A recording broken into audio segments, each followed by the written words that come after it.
जीजा जी जलवा ढारे जइबै देवा घरवा हे।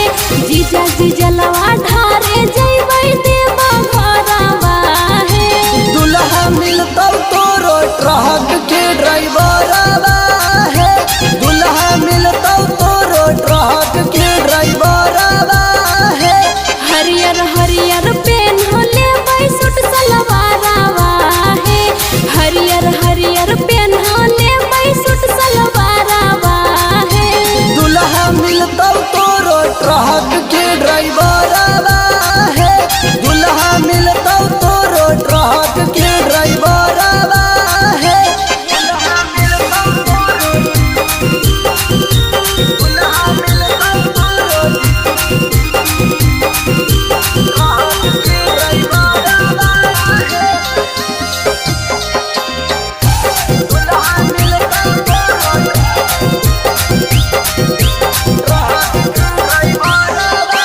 भोला के दुआरिया में औरजी लगइबै। निसरियो लेके जइबै बेदाम भी खिलइबै।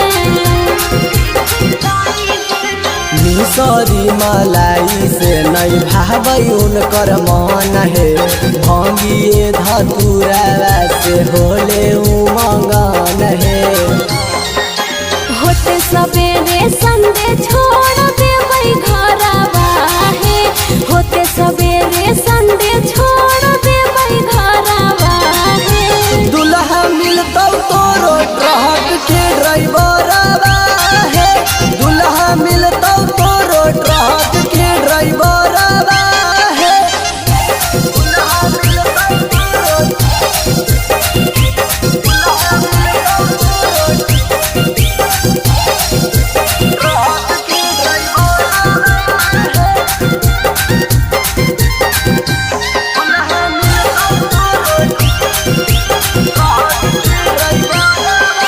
चाही ना नौकरिया वाला करे बढ़िया काम है।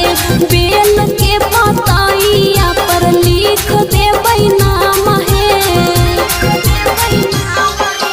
रौशन अमर जीत के इहे है विचार है।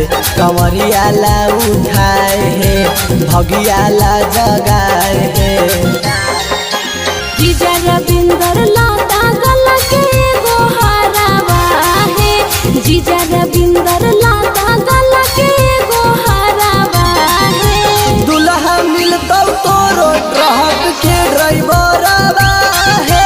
दुल्हा मिलतौ तोरो ट्रक के ड्राइवरवा है। माँ प्रतिमा रिकॉर्डिंग स्टूडियो शेखपुरा।